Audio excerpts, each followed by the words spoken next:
alors que parfois il faut apprendre à dire non. Non parce que je ne sais pas, non parce que je ne peux pas, non parce que je n'ai pas le temps, non parce que je ne veux pas. Salut à tous, bienvenue dans cette nouvelle vidéo. Aujourd'hui c'est le vlogmas numéro... Oh là là, j'arrive même plus à compter, je crois que c'est le 14. Je crois bien que c'est le 14. Et comme vous pouvez le voir, aujourd'hui je n'ai pas mis de rouge à lèvres parce que je vais les mettre avec vous tout en parlant avec vous. J'ai des nouveaux rouges à lèvres. Ouh, j'ai de nouveaux rouges à lèvres que je viens d'acheter. Ce sont les rouges à lèvres de Maybelline New York Superstay Matte Ink. J'adore. J'ai essayé deux, j'aimais trop. J'ai acheté d'autres. En gros, vous voyez un peu les teintes. Je vais vraiment sur les tons rouge, rose. Puis j'ai un nude aussi. Ce que je ferai, c'est que pendant que je vous parle, j'essaierai un par un tous les encres à lèvres. J'en ai que 4, donc voilà. Puis on verra, voilà. On verra un petit peu le résultat à chaque fois. J'ai pris la teinte 50 Voyager. Ensuite, j'ai pris la teinte 20 Pioneer. 20. Ensuite, j'avais la teinte Nude 70 qui s'appelle Amazonienne. Et ensuite, j'ai le 115 ici, là. Oups.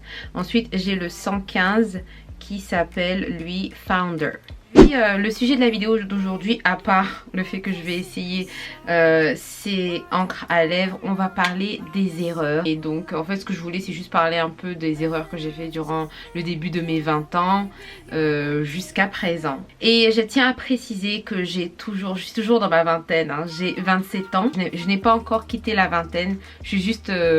à la fin, vers la fin, mais sinon je vais vous parler un peu des erreurs que j'ai faites pendant le début de ma vingtaine.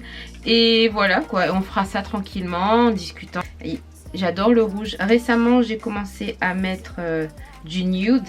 J'ai toujours cherché du nude, mais je trouvais pas de nude qui allait avec moi.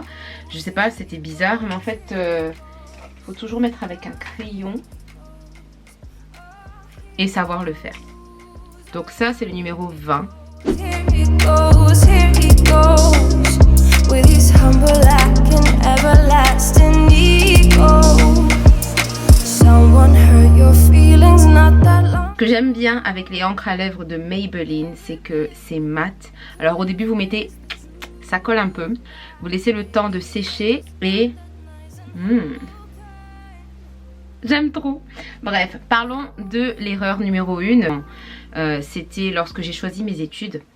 En fait, si vous voulez, je regrette de ne pas m'être écoutée moi-même. J'ai écouté un peu ce que les autres disaient. Ah oui, tu devrais faire ça. J'ai choisi de faire un DUT à l'IUT, gestion, administration, en GEA. Et c'est pas que j'aimais pas les études, mais je pense que c'était pas forcément destiné pour moi.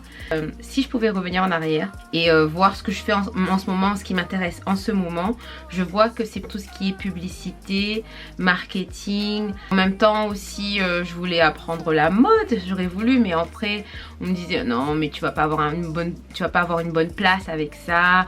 Et le truc c'est que je me plaisais pas, et comme je me plaisais pas du tout, c'est pas que je me plaisais pas, mais je voyais que c'était pas forcément fait pour moi. J'avais envie de quelque chose qui avait plus de rythme, qui bougeait beaucoup plus. J'avais pas la routine. Et tout ça, c'est des choses que je ne réalisais pas encore. Ce sont des choses que... Voilà. Et c'est super important d'apprendre à se connaître. Ne prenez pas de décision en fonction de ce que les autres vous disent.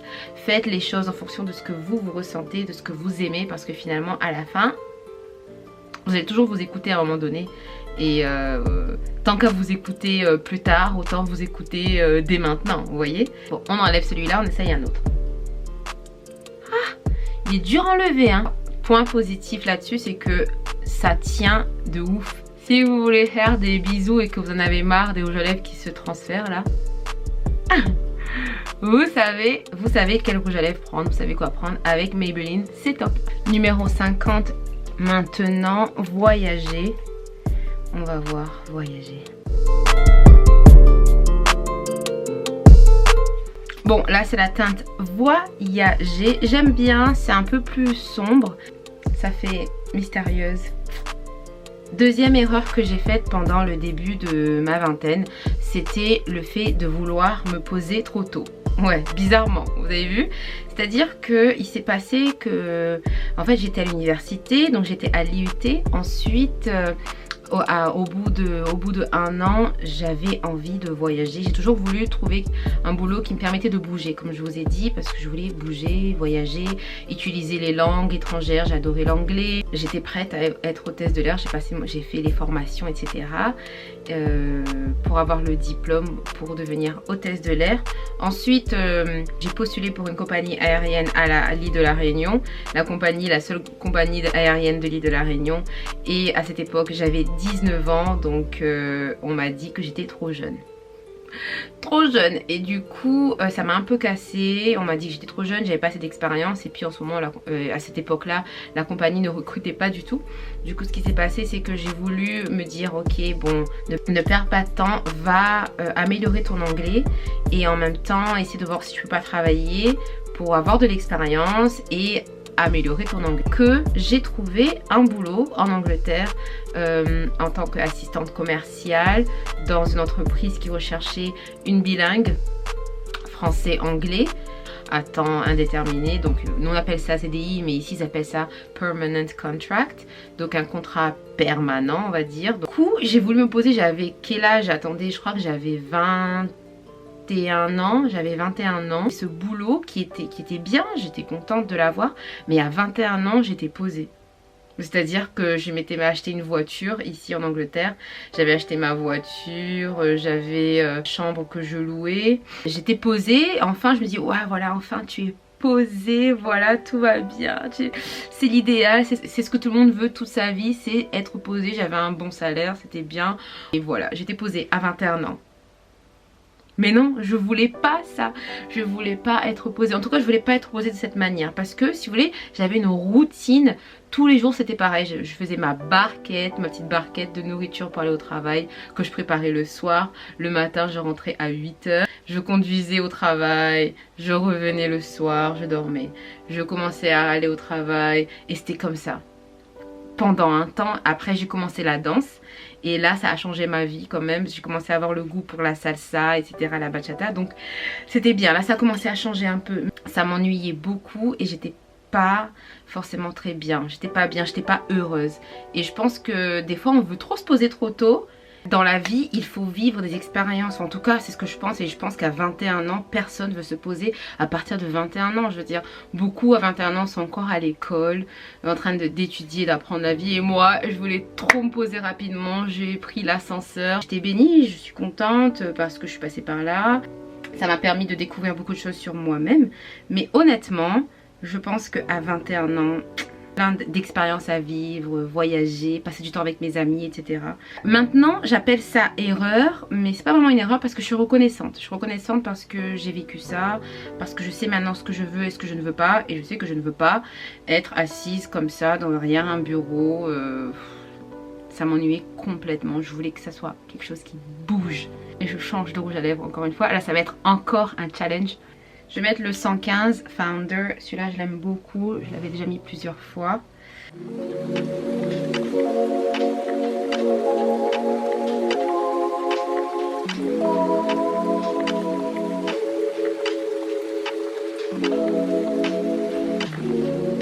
Alors celui-là c'est celui que j'avais déjà acheté, c'est mon premier Color Stay de Maybelline New York. C'est le premier que j'avais acheté, le 115, et je trouve qu'il est trop beau. Il est un peu rose et tout, violet, j'aime beaucoup. Maintenant on passe à l'erreur suivante. Désolée, c'est un peu long. Du coup l'erreur suivante c'est, depuis de ma vingtaine, je passais trop de temps à m'inquiéter pour mon futur. Vous voyez, c'est trop fou, hein. C'est cette pression qu'on a, c'est une pression globale, une pression de la société. Mais le tout c'est que après je m'étais à rien apprécier vraiment dans ma vie. Dans le début de ma vingtaine, j'appréciais rien, je sortais pas trop, je voulais rentrer chez moi à chaque fois le soir, je m'inquiétais pour le futur, j'étais jamais vraiment satisfaite de ce que je faisais. J'ai jamais pris le moment pour m'allonger et penser à rien. Je ne passais pas assez de temps à ne rien faire parce que je bougeais beaucoup parce que tout ça c'était pour à la quête. Vous voyez, je suis assez impulsive aussi comme fille, c'est-à-dire que quand j'ai une idée il faut que je fasse. J'avais pas assez de temps pour me calmer, me poser, apprécier avec mes amis, voyager avec mes amis. Et si vous voyez en ce moment c'est que je n'ai pas trop vu mes amis, quoique j'en ai pas beaucoup. J'aurais voulu passer beaucoup plus de temps à juste apprécier la vie, à juste tranquille. J'avais tellement d'ambition, j'avais tellement envie de faire de choses que je bougeais de partout et que j'avais pas assez de temps pour moi, à ne rien faire, à m'ennuyer. Voilà. C'est plus une constatation du début de ma vingtaine, mais c'est pas vraiment des erreurs, vous voyez. Maintenant au dernier encre à lèvres qui est le nude, le numéro 70.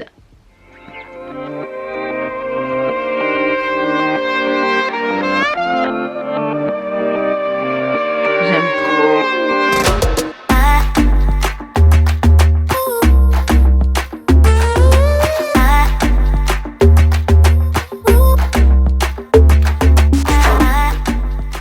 Voilà. Ça fait plaisir de mettre du nude des fois. Dernière erreur où on va dire que je vais parler, parce que on peut pas parler des erreurs de toute ma vie en détail, hein, ça c'est pas possible, sinon il y en a trop. Toujours dans l'optique d'avoir une meilleure année, de bien finir l'année. On va commencer 2020 et j'aimerais bien commencer 2020 tranquillement. La prochaine erreur dont je vais vous parler, c'est je n'ai pas appris à dire non. Je pense que c'est parce que quand on est petit, on nous dit toujours « dis pas non ». Par exemple, à chaque fois, c'est fait partie de l'éducation. Hein. Ça peut être bien comme ça peut être mauvais. Encore une fois, je me rends compte, quand on est petit, vous savez, quand les parents vous demandent de faire quelque chose, on n'a pas le droit de dire non. Enfin, moi, j'avais pas le droit de dire non. Quand je disais non, et bien là, c'était un problème. Il fallait pas que je dise non, je devais toujours dire oui. Et le truc, c'est que après... on n'apprend pas à faire l'équilibre et la part des choses. Ça c'est avec les parents, certes on doit servir nos parents, on doit être là pour nos parents, notre famille, etc. Mais le problème c'est qu'après, dans la vraie vie, à l'extérieur, j'arrivais pas à dire non. J'avais un souci pour dire non. J'arrivais pas à dire non aux gens. Par exemple quand on me demandait un service, j'arrivais pas à dire non, je disais oui oui, et du coup je disais oui même si j'arrivais pas à le faire, mais je disais oui parce qu'il fallait dire oui, et j'essayais de faire les choses, et même si je savais que j'allais pas pouvoir faire la chose en question, je disais toujours oui pour faire plaisir et pour essayer de faire de mon mieux pour satisfaire la personne. Alors que parfois il faut apprendre à dire non. Non parce que je ne sais pas, non parce que je ne peux pas, non parce que je n'ai pas le temps, non parce que je ne veux pas. Je pense que ça, tout le monde devrait apprendre à dire non, parce que des fois, vaut mieux dire non que de dire oui et mal faire les choses, par exemple. Ou que de dire oui et faire les choses à contre-cœur. Vous voyez, je pense qu'il faut apprendre à dire non et à dire oui quand il le faut. Maintenant, dernière erreur, c'est parlons des relations amoureuses. Tiens, le sujet que tout le monde aime. Dans mes relations amoureuses, j'en ai pas eu énormément, mais les relations amoureuses des débuts de ma vingtaine jusqu'à présent, je m'oubliais beaucoup pour l'autre. Vous allez me dire, bah, c'est normal, c'est l'amour. Non, je trouve pas ça normal. Maintenant, je trouve pas ça normal. Avant, je trouve ça normal parce que je pensais que c'était ça l'amour. Je pensais que l'amour, en fait, il fallait complètement s'oublier et penser à l'autre, pour que l'autre aussi puisse s'oublier et penser à moi. Par contre, ça ne se passe pas comme ça. Parce que quand vous vous oubliez pour penser à l'autre, l'autre il continue à penser à lui. Il pense pas à vous comme vous pensez à lui. Ou à elle, hein, comme vous voulez. Je dis lui dans mon cas, mais ça peut être lui ou elle, comme vous voulez. Et ça c'est une erreur. Ça c'est une grosse erreur parce que je m'oubliais, je me négligeais, je m'oubliais pour l'autre. Donc c'est important de, encore une fois je rejoins la vidéo que j'ai faite hier, de s'aimer. Et s'aimer, c'est-à-dire être en accord avec soi. Donc il faut commencer à vivre pour vous, ne pas vivre pour les autres. Même en amour, même en quoi que ce soit, il faut vivre pour vous. Parce que quand vous vivez pour vous, tout prend un sens. Vous devenez complètement responsable de vos choix, de tout ce que vous faites. Par contre, quand vous vivez pour les autres, c'est facile de tenir l'autre pour responsable, alors qu'en réalité, c'est vous. C'est vous qui avez choisi de mettre l'autre en avant et de vous oublier. Petite anecdote, je m'étais énormément négligée, je ne prenais pas de temps pour moi, je ne prenais pas de temps pour prendre soin de moi, pour aller faire du sport, pour sortir avec moi-même, faire du shopping, etc. Parce que tout mon temps était consacré à l'autre. Et ce qui s'est passé, c'est que la personne en question, l'autre, m'a fait la remarque. Mon compagnon à l'époque m'avait fait la remarque: oh ben tu prends pas assez de temps pour toi, je trouve que tu penses pas assez à toi, etc. Et moi j'étais en mode: bah oui, parce que je pense à toi, parce que je fais tout pour toi, parce que je passe tout mon temps avec toi, parce que je passe tout mon temps à vouloir tout faire bien pour toi. Et oui, c'est vrai, maintenant tu me fais la remarque et ça me blesse, ça me fait mal, mais finalement sur le coup ça m'a fait vraiment mal, mais j'étais très reconnaissante parce que ça m'a ouvert les yeux et là je me suis rendu compte: bah oui Santina, tu te regardes pas, tu prends pas soin de toi, tu prends pas assez de temps pour toi. Personne ne pourra t'aimer plus que toi tu ne peux t'aimer. Des fois on pense qu'on s'oublie pour aimer les autres, mais en fait les autres ils vous aiment pas comme ça. En relation amoureuse il est très important, très important d'être bien avec soi-même, vraiment à un niveau où on s'aime mais bien, on s'aime et on prend soin de soi, de sa carrière, de tout, d'être vraiment bien avec nous-mêmes, en accord, être complet nous-mêmes. L'expression attendre sa moitié, vous savez, donc on se dit bah ouais moi je suis comme ça mais j'attends ma moitié qui va me compléter, qui va me donner ce qui me manque dans ma vie. Certes je pense que ça va se passer mais je pense pas que ce soit le bon terme.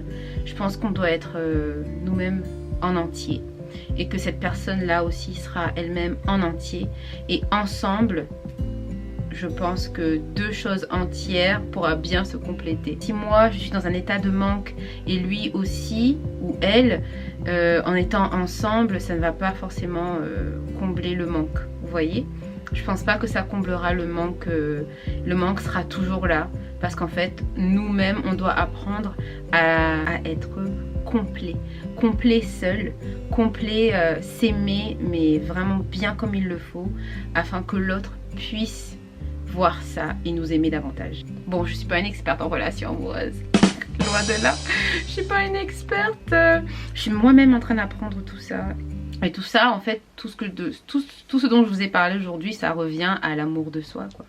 Quand on s'aime, on se néglige pas, on pense à soi, on prend les bonnes décisions parce qu'on s'aime. Mais quand on s'aime pas assez, c'est là qu'on commence à prendre de mauvaises décisions parce qu'on veut que les autres nous aiment plus que nous, on nous aime. Bref, c'était un peu compliqué, j'espère que la vidéo sera pas trop longue. En tout cas, je vous invite à faire le point sur votre vie, faire le point sur les années passées, sur l'année qui vient de passer, faire le point sur les choses que vous auriez pu améliorer, les erreurs on va dire, mais même si j'aime pas appeler ça erreur parce que moi je pense que dans la vie, je crois énormément que dans la vie il n'y a pas de hasard. Pour moi il n'y a pas de hasard, toutes ces choses qui se sont passées que moi j'ai appelées erreurs sont arrivées pour une raison qui a construit celle que je suis maintenant. Je suis mieux qu'avant, même si tout le monde parle de vieillir etc comme quelque chose de mauvais. À 20 ans, je pensais pas comme je pense maintenant. À 20 ans, j'étais pas en accord avec moi comme je le suis maintenant. Et le mois prochain, l'année prochaine, j'ai 28 ans et honnêtement, j'ai hâte. J'ai hâte parce que toutes ces années, en fait, ont fait que j'ai grandi et que j'ai appris beaucoup plus de choses et que je suis beaucoup plus... j'ai l'esprit beaucoup plus ouvert maintenant, je comprends beaucoup plus de choses, des choses que je ne comprenais pas quand j'avais 22 ans. Et pourtant 22 ans ça sonne bien, 23 ans, mais j'étais pas du tout celle que je suis maintenant.